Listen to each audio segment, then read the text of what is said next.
Welcome to the Better Birth podcast. Today, I have the pleasure of speaking to the very wonderful midwife Daisy Kelly, who I have worked with in the past in my capacity as a PRU Maternity Voices Partnership Chair.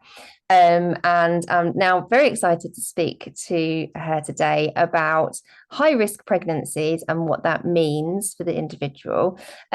Daisy is a midwife. She has loads of experience across different settings. She's also a mum of three, like me. I'm very excited to be chatting to you today because this high risk label, I think it's bandied about a lot, Yeah. with not very much understanding about what it means. So thank you for agreeing to come on and chat Pleasure. Thanks for today. having me, Erin. I'm excited to be here. Oh, do you want to talk a little bit first off about what does that high risk label Mm, mean? What is high risk? yeah. So I wanted to talk to you about what being high risk means, because I do some antenatal classes, as I know you do as well, Erin. And women will often say, "Oh, I'm not allowed to do that because I'm high risk," or "Oh, my pregnancy is high risk," and they're given this term of high risk, whether they're given that term by themselves, or whether they're given it by a consultant or another midwife. And it's a sort of catch-all term. It's so incredibly vague and broad. And it can mean a woman who has a serious cardiac defect, she's diabetic, she's, got a really, really difficult history in terms of having babies. And, there could be some really, really significant difficult sort of medical possibilities there. Or it could be somebody who, when they had their first baby, lost a tiny bit of excess blood, a tiny bit more blood than we would have liked them to have lost, and they could be labelled high risk. And obviously, those two women have entirely different chances of sort of adverse incidents occurring. And unfortunately, what often happens when somebody is defined as high risk is it really limits or they feel as though it really limits the choices that are available to them in terms of their pregnancy, but also where they might want to give birth. So very often women will say, "Oh, I'm not allowed to give birth in a pool because I'm high risk," or "I'm not allowed a home birth because I'm high risk."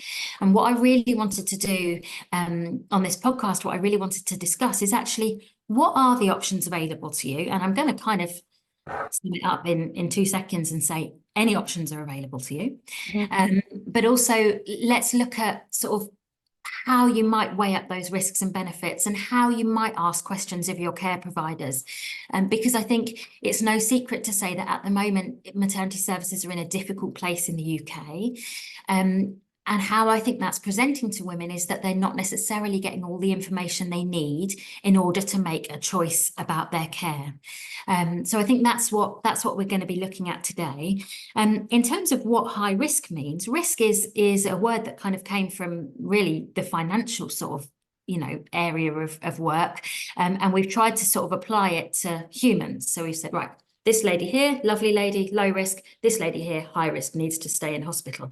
But actually, we know that humans don't work like that. We know that bodies don't work like that. And we know that labour and birth and women, we can't always predict what's going to happen. So risk is really looking at what is the chance of an adverse incident occurring.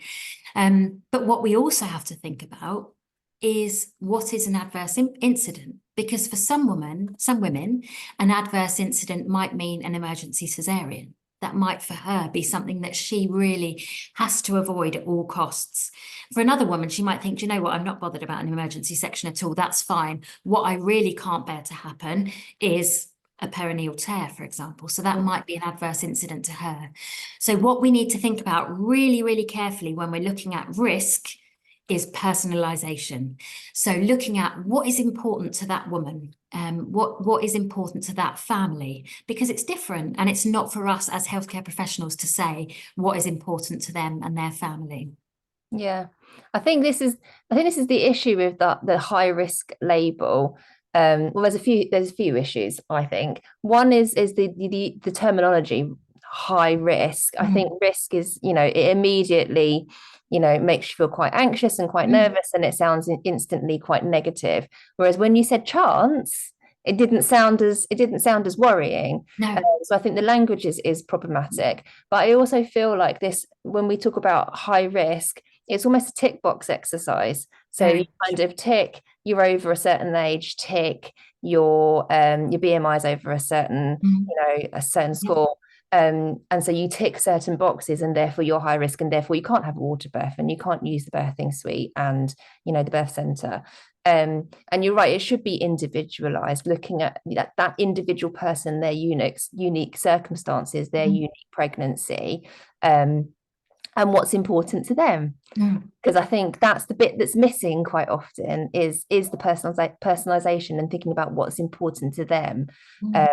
Because quite often I think the high risk category is labeled for people because of what the care provider thinks is important. Yeah. And also what the care provider thinks is a high risk. Because actually we take risks all day long. Every time we get in a car, I think hardly any of us sit in the car and go, right, there's a moderate chance risk that I might, hit another car. We don't do that because it's something we do all day, every day. But for some reason, we've become almost obsessive about it in maternity care. And we know that in any person's pregnancy, there is a chance of certain outcomes occurring.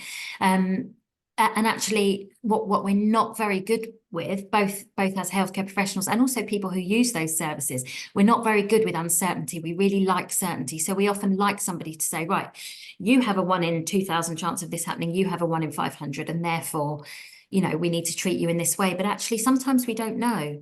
And, as you said, using the maternal age example, we may know that, certain things are slightly more likely in a woman who's over 40. However, if you've got a woman who's had a spontaneous pregnancy and she's 42 and she's fit and healthy and she doesn't smoke and she uses the gym, her chance is probably actually less than a 30-year-old who, has gone through lots of medical treatment to get there and has a raised BMI and has some blood pressure issues and is diabetic. So that's what I mean about personalisation. We have to look at that person individually, and also respect their wishes. If we say to them, right, actually we would prefer you to be in hospital because we're a little bit worried that there might be an increased chance of you having a bleed after you've had your baby, we think that risk might be about 1 in 500, and the reason we'd like you to be in hospital is because we have easier access to drugs and doctors.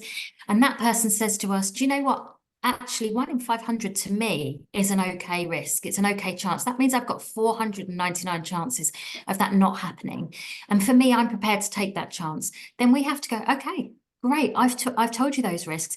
And not only that, but I'm prepared to care for you with those risks because it's not my risk to take. And for other women, we might say you've got a 1 in 1,000 chance. And she goes, whoa, that's really high risk. I don't want to do that. I want to be around all the drugs and around all the doctors. So it's our job to absolutely respect that. What I think it's important to be realistic about, and this isn't in any way to kind of slate maternity services because I've worked in them for a really long time, but I think a lot of women are finding that that's not what they're encountering at the moment. And so another thing that I wanted to focus on in this podcast, and I know we have limited time, so I will try and keep it succinct, but one thing that I wanted to talk about was actually how you can advocate for yourself if you're coming up against a midwife or a doctor who's saying, well, no, that option isn't there for you. Actually, how can you work around that? Because that's not true. That option is there for you. So how can we, without being shouty and aggressive, you can if you want, but how can we sort of effectively communicate, actually, this is what I'm going to do, and I expect to be supported in my decision? Yeah, I think knowing your rights is really, really important. And I think a lot of people don't realize they have rights when they're pregnant, for lots of different reasons. And again, use of language, the way the options are presented to you will kind of maybe imply that you don't have rights and that you don't have options. So I think it is important, first off, that people realize that they do have rights and they can birth how and where they want, but also, like you say, how to advocate for yourself and how to have those conversations. So how would you advise somebody who's got a high risk label and is coming up against that brick wall of, no, you can't do that, that's not an option for you? How should they navigate that? I think the first thing is, you were saying about use of language often can trick women into feeling that they don't have options. So I think the first thing might be to understand what that kind of language sounds like, and just have a little red flag in your mind if you hear certain phrases. So if you hear "we need to" from a care provider, then you get a little ping in your head. Oh, hang on, let me just hear what they need to do, because I'm just going to check in my head that is acceptable to me. Or you have to. So you have to be induced before 42 weeks. Absolutely, you don't have to. So you have to is a red flag. So we need to, you have to. We always do this. Oh, well, I don't care.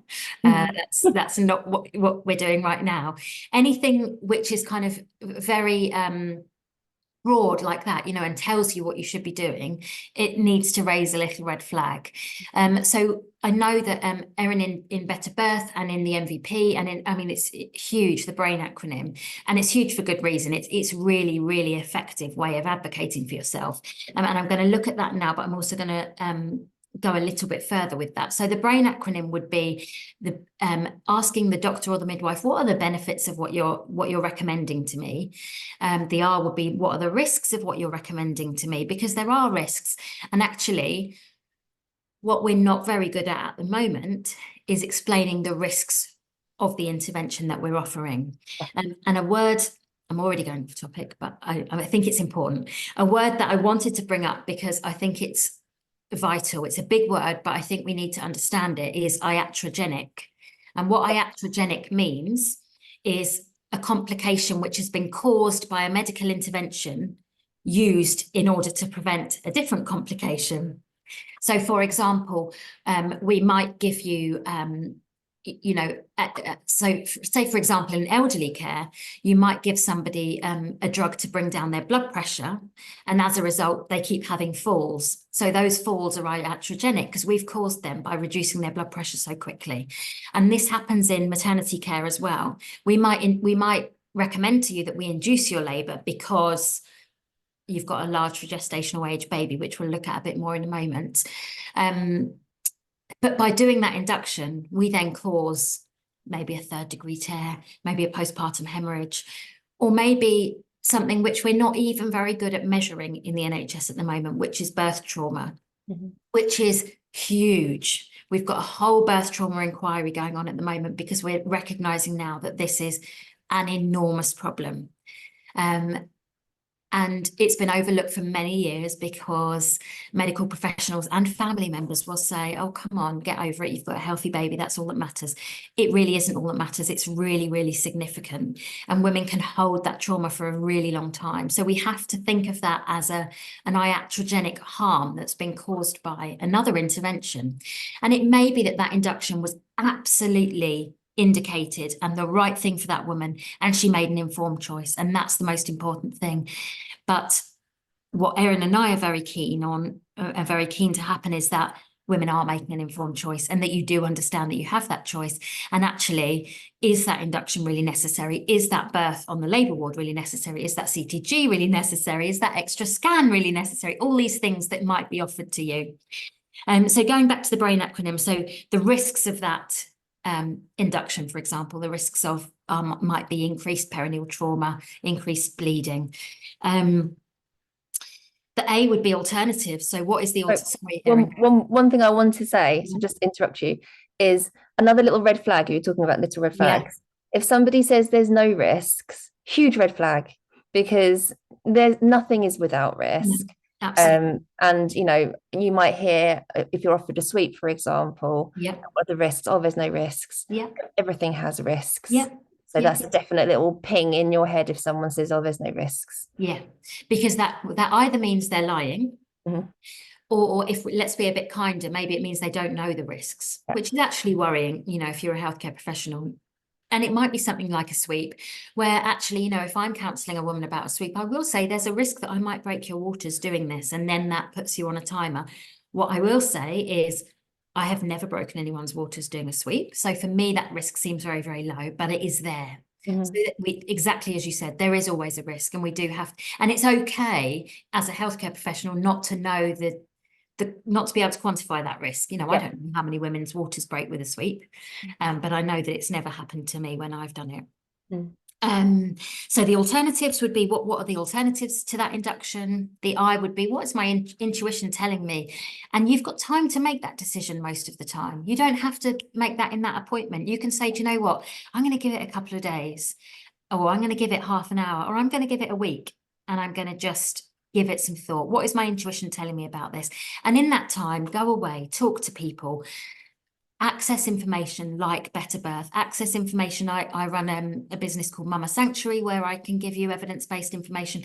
Come to me, ask at your NHS appointment to speak to the consultant midwife. The consultant midwife is a role, it's a senior experienced midwife who is there to give you this kind of information.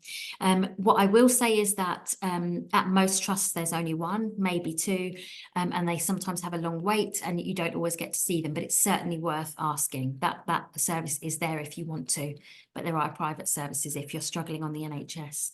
And the N part of brain means nothing. So what happens if we do nothing?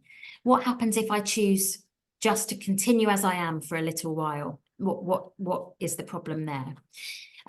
So I think the main things there are just not to feel pressured into your decision, because there's very, very few situations in maternity where it's, do you know what, we need an answer now. And you'll be aware if it is a we need an answer now type thing. I think if, and again, you know, clients, I've had clients that have experienced this, and I think it's worthwhile just flagging it. If you're at an appointment and they're offering you in, so for example, you use the example of an induction, and they offer you the induction, and you're thinking, right, well, I've got time to think about this, and no, I don't want to make a decision right now. What should they say if they get told, oh, but if you don't book it in now, then we won't have space for you. We need to book you in, and you can just cancel it later. But I think I suggest that, you know, let's just book it in now, because if you don't book it in now, you know, and you change your mind, we can't fit you in. Firstly, that's not true. You know, we have to be able to fit you in. So the absolute worst case scenario would be that there genuinely is not capacity for the induction on that day, in which case we would look at other local units. You know, if you decided actually on that Thursday, I really do want my induction, and there genuinely isn't space. And sometimes that happens even not because there's so many inductions that day, just because the labour ward's really busy and we don't want to start anything, you know, and not have capacity to continue it. And so then we would look at other units, or we would say, come in, we'll monitor the baby to keep an eye on them. But absolutely, that's not your problem as a pregnant person. That's not your issue.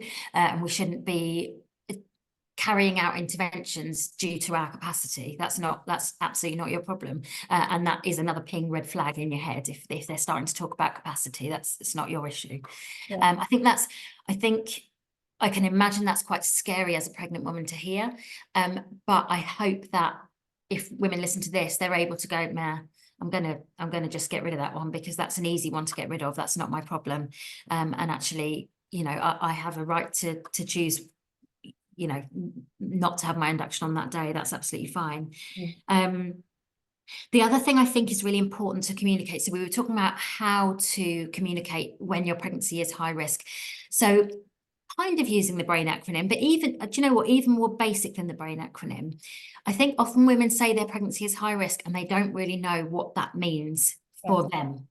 So it's perfectly acceptable to say to a midwife or a doctor, can I ask, what is it you're worried about? Because for this woman, they might be worried about, right, we're really worried about the blood flow to your baby. And so the risk for you is around the growth of your baby. It's around the oxygenation of your baby. It's around the health of your baby. For other women, we've got no concerns about that at all. The baby's not the issue. For other women, we're worried she's got lots of fibroids in her uterus. So we're worried about her womb's ability to contract down and stop that bleeding after birth. So actually, just because she's high risk of bleeding doesn't mean she's high risk of fetal hypoxia. It doesn't mean she needs induction, because induction isn't going to change her bleeding risk. In actual fact, it's probably going to increase it. So let's not induce that woman. That's a good idea. So let's look at actually, what is that woman's risk? What is my risk? You know, it's really important that women and people understand the risk that we're talking about, because being high risk is not a blanket statement. It doesn't mean you're high risk of everything. It is probably just one thing. And actually that risk might be tiny, tiny, tiny. Just because you've had a bit of a bleed before doesn't mean you're going to bleed next time. Especially when, sorry. That's a really good point, actually, because again, I think this is a really, really common thing that I hear, on my Instagram and from previous clients, that they're marked as high risk because they had a big bleed in the last birth. And this is Yeah. something that gets sent to my DMs quite often. Yeah. And the first question I'll ask is, well, what happened in your last birth? Absolutely. Yeah, Because absolutely. if you had a really heavily medical intervention led birth last time, and now you're planning on having a physiological hands-off home birth, then potentially your risk of hemorrhage is completely different compared to your first time. It Completely. doesn't necessarily mean you're going to Of have a course. hemorrhage second time round. Of course, and that's vital.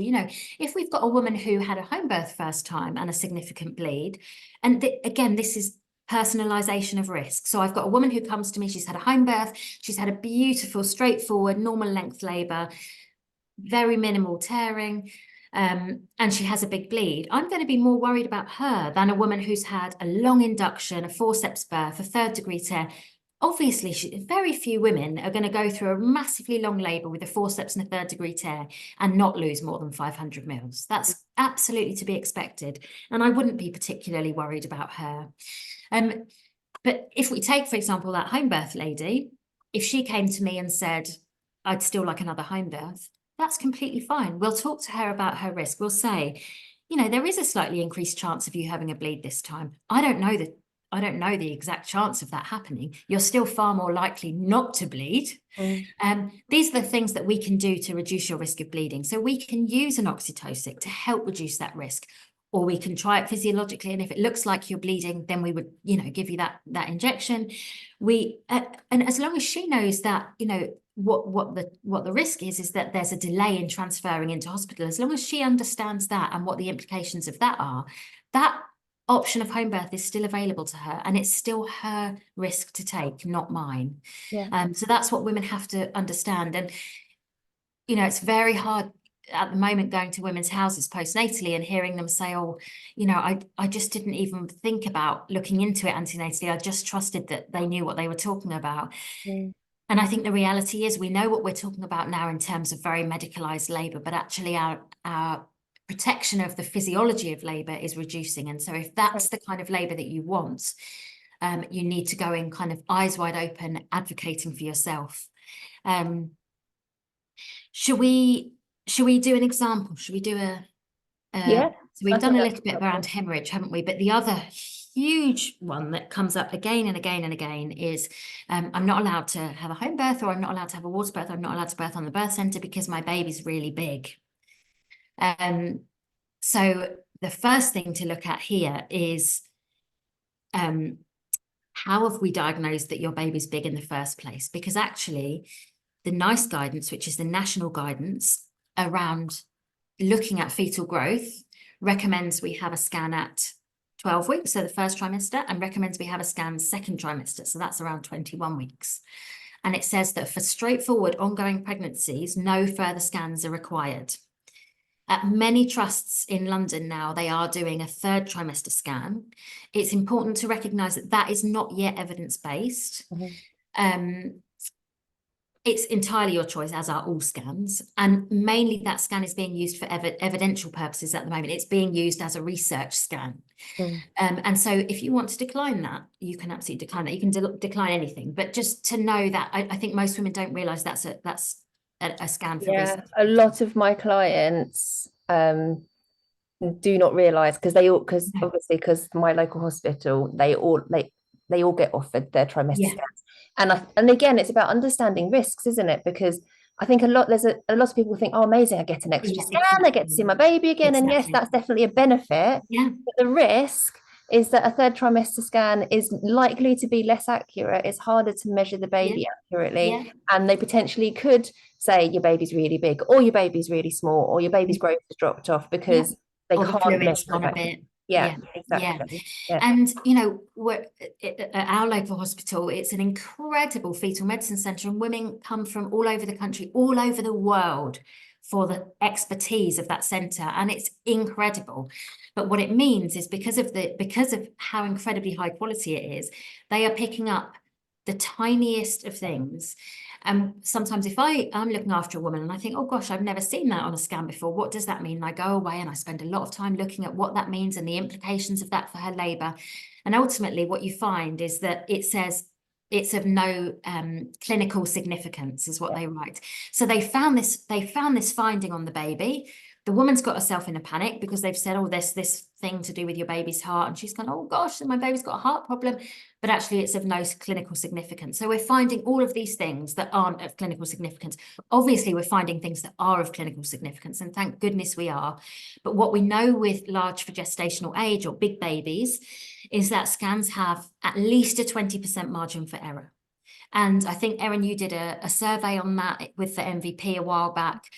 And, you know, huge numbers of women were saying my baby was predicted to be 10 pounds, it was 7 pounds, endless, you know, it goes on and on and on. And I think probably most women listening to this podcast can think of examples where friends of theirs have been told the same.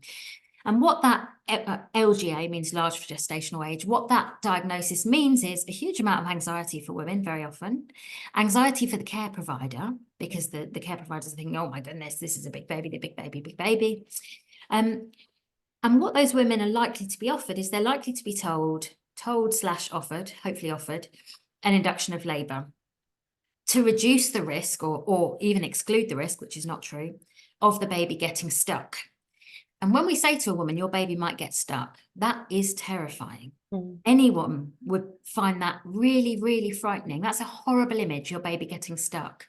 But let's, for a minute, a bit like we unpicked what being high risk means, let's unpick what your baby getting stuck means. So it could mean two things, really. It could either mean that labour doesn't progress because your baby just isn't going into your pelvis and therefore your labour just isn't progressing. And that's not really very exciting. Ultimately, what happens is that you probably have a cesarean because your labour didn't progress. That's not, it's not, you know, it's not a lovely outcome, but it's not a really, really terrifying outcome. It's not an emergency outcome. It's not my baby's stuck, everything's terrible. It's just quite, oh, everything's plodding and we're not really going anywhere. So that's one eventuality of a baby getting stuck. The other one that women generally are thinking about is something called a shoulder dystocia, where one of the baby's shoulders gets stuck behind the pubic bone. What we know is that can occur in any pregnancy, not just with babies that are bigger. But what we also know is that in 90% of those emergencies, it's resolved with what we call simple maneuvers. So basically one maneuver, the midwife does one thing, usually lift your legs right back or get you on all fours, and the baby delivers itself. That's not scary. That's okay. And the vast majority of those babies have no long-term damage. In fact, I'm going to just look at my cheat sheet here. But so sort of 2 to 16% of babies who have a shoulder dystocia have an injury to their nerve. However, the vast majority of that, say 2 to 16%, over 90% of those resolve really quickly. Very, very few, we're talking about a minute few, have any lasting damage. And what we also know is that induction doesn't exclude that risk. No. You can still have a shoulder dystocia with an induction of labour. In fact, it may be more likely because you're not moving around and you've probably got an epidural in.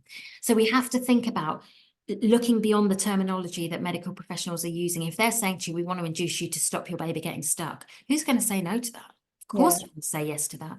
But firstly, is induction going to stop that risk? No. Secondly, what does getting stuck actually mean? How serious is getting stuck? Because in most cases, it's really not serious. And also, most big babies will deliver themselves, or the woman will birth them absolutely beautifully. So it's just looking a little bit beyond what you're being told, and that's quite hard to do on your own. And so if you want to do that alongside somebody, speak to your consultant midwife, speak to a senior midwife, speak to Erin, speak to myself at Mama Sanctuary. You know, we're here for you to be able to kind of help you unpick those risks and try and help you personalize them a little bit as well. Yeah, I think having some context is so important, because one of the other things that I've found quite a lot with clients and followers who have got a large for gestational age baby is there's context missing around the size of the mother, the size of the father. Yeah. I had two clients who were like, they booked on a course with me and they said, oh, we've been told that we need an induction because the baby's over the 90th centile. And obviously, this is on Zoom because a lot of my clients are on Zoom, so I couldn't see how tall they were. So I asked them, well, how tall are you? And they were both like 6 foot. And I said, well, then your baby's going to be Yeah. higher up on that chart. I Of mean, course. that'd be more concerning if your baby was small because genetically you're growing a baby that's appropriate Appropriate to for you. your, yeah, exactly. Absolutely. And again, this comes back down to personalization, doesn't it? Mhm. And in some trusts across the country, they use personalized growth charts. So they look at that woman's height, her BMI, her ethnicity. Ethnicity is a huge factor in the size of a baby. We know that a Japanese lady is much more likely to have a smaller baby than a West African lady. This is not difficult to comprehend. And also, what size baby has she birthed before? Yeah. Because, when we weren't doing these 36-week growth scans, we often didn't know the size of the baby. And, I've had women come through who've had two babies before, £9.6, £9.9, perfect water births. She's now been predicted an LGA baby and she's been advised you need an induction. Hang on a minute. She's done this twice before. She's Yeah. birthed them without any problem. She is going to have an LGA baby because she has done twice before. As long as we've ruled out that this isn't a baby with this isn't an excessively grown baby caused by excessive insulin due to uncontrolled diabetes. That's a very, very different risk to a well woman who's just got a slightly bigger baby. Yeah. This is very, very different. And it's about personalizing how risky is that LGA baby. And in most cases, very, very not risky. And this is the thing, isn't it? Because I think as the years have gone on, I mean, my eldest is 12 this year, so I've got over a decade of experiencing maternity care over the years. And I think probably what wouldn't have classed you and dropped you into a high risk box a Yes, decade ago will now. absolutely. So that bigger picture of looking at previous births potentially Yeah, is actually really important. I mean, yeah. all three of my children, I'm Asian, my husband's Chinese, as well. We are going to have smaller children. All of my babies were small. They did get progressively bigger And with that's each what we one. expect as well. Yeah. Yeah. So, but I mean, my eldest, she was 6 pounds, Mm. and she was classed as small for gestational age. But she wasn't. Yeah. She was just small, and that was appropriate for my genetics. And again, there's a difference between a small for gestational age baby and a baby who is severely growth Growth restricted because restricted, of yeah. a poorly functioning placenta. There's a Yeah. big difference between those two things. Yeah. I think the other really important thing to mention is you're talking about maternity care over 10 years. I mean, I'm looking at over sort of 19 years since I qualified. I wrote an article when I just qualified because I happened to be working as a newly qualified midwife in a trust which had the highest section rate in the country, which at the time was 32%. And I wrote an article about how scary it was that 32% of our women were having emergency cesareans. I mean, 32% we dream of now. And actually, what we need to look at is, over the last 10 years, 20 years, our induction rates have skyrocketed. Our cesarean rates have skyrocketed. Our rates of the things that they are trying to reduce. So we're talking about stillbirth and birth injuries, so cerebral palsy. The rates of those outcomes has not changed. Mm. So yes, we are intervening more to try and reduce those things, but it's not working. It's not working. So and actually it's causing harm. We know that cesarean section, we're really lucky in this country, is incredibly safe. And for most women and babies, it's incredibly safe. But multiple cesareans carry a significantly more risk. And then when you look at countries where they have huge cesarean section rates, they're having to now develop whole specialist clinics to cope with the complications of multiple cesarean sections. And we will be going that way as well. And that's not to scare women off having cesareans. It's just to say that, again, it's looking at that iatrogenic harm. We are causing harm by trying to reduce the risk of cerebral palsy, stillbirth, and not reducing those things at all. Yeah. There's so many other things to consider, isn't it? Because I I think stillbirth it is the one that gets trotted out the most, I think, Yeah, when we talk about risk. You don't want a dead baby, do you? no, And obviously absolutely. that, yes, of course you don't, but there is a load of other risks which we have to consider with accepting the intervention. You know, Completely. physical trauma, mental trauma, Yeah, birth trauma, the effect that's going to have on your postpartum period, your feeding journey, whether you plan to breastfeed or chest feed or not, yeah. you know how you bond with your baby and how that affects your whole family. Mm, These mm. are things which I think possibly we don't think of and we don't No. realize the impact of. Yeah, and I think, sorry, I was just looking for a quote that backed up exactly. Here we go, I've got it. So I saw a quote by a midwife who I believe is now an independent midwife, called Amity Reed. Mhm. And she said, survival of childbirth isn't a benchmark of quality care.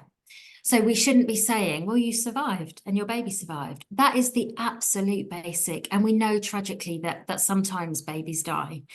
But it should be the basic level of care that mum and baby survives. We shouldn't be saying, oh, you're lucky you survived. That's That's a not win. lucky. That's and we shouldn't. I also said that we shouldn't be weaponizing or glorifying survival. Mm. We shouldn't be using death to coerce women into making decisions, and nor should we be glorifying it. Well, your baby survived. Well, as they should. So yeah, we shouldn't. That's another red flag. It's okay. We can be talking about risks of stillbirth, but we shouldn't be saying we need to induce you, otherwise your baby will die. Actually, the chance of stillbirth is so minimal for the vast majority of women Yeah. and babies.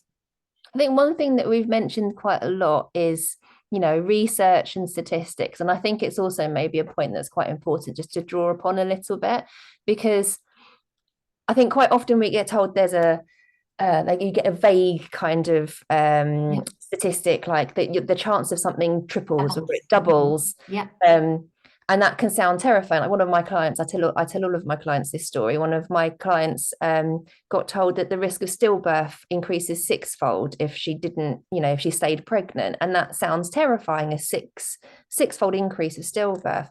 But when she actually asked for the statistics and Mhm. asked, what's the absolute figures? What are we actually talking about? It was a 1 in 3,000 chance sixfold increase to 6 in 3,000. Yeah. 6 in 3,000 is a 0.2% chance of something happening. There's a Mhm. 99.8% chance of Yeah. that not happening. We're talking about going from an exceptionally tiny risk to a tiny risk. Yeah. And again, just going back, I know I've said it again and again, but it's that personalization. Is that risk acceptable to that woman? Because it Yeah. might not be, and that's fine. Mm. But she needs to know the information, whether if she's going to make an informed choice. And it's the same with if your waters have been broken for a little while, in terms of inducing your labor, we'll say the risk of infection doubles. Again, it doubles from a small number to a small number, and that might be significant to you, in which case accept the intervention that we're offering. But you have to have the information in order to be able to make an informed choice. Mm. And that's what we really need to be promoting amongst women and birthing people, is that how can I access that information? Where can I go for that information? I think some really good sources of information would be certainly to follow Better Birth, Association for Improvements in Maternity Services, so that's AIMS. They're really, really good as well. There's a website called Evidence-Based Birth. That's one of my favorites. It's Evidence-based brilliant, birth. evidence-based Yeah. birth. Dr. Sarah Wickham, she's a doctor of midwifery. She writes the most incredible really well-researched books, sort of she's done, her most recent one was on raised BMI. She's done advanced maternal age, vitamin K, anti-D, induction of labour, loads and loads. And it's just worth seeking that additional information. And if you feel like you're being dissuaded from doing that by your maternity service, ping, that's another red flag. You should be encouraged to be finding this information. Absolutely. Yeah, I think sometimes, and again, like you said earlier, it's fine if your care provider doesn't know, because they might not know. They No. might, they might be on autopilot saying these things and not actually know where the evidence has come from, because it's just in guidelines, it's in the Yeah. policy, and they've always said Yeah. it. And then no one's ever challenged them before and said, well, where's that come from? And that's fine, but then they can go away and have a look and get back to you. Yeah, Because sure. again, it's probably not that urgent. You probably don't have to make a decision on the Yeah. spot. Or you can go and do your own research. Just to add to your list, because I recommend all of those sources to my clients. I also think Dr. Rachel Reed's blog, Oh, Midwife yeah, Thinking, is a absolutely. really, really good one. Yes.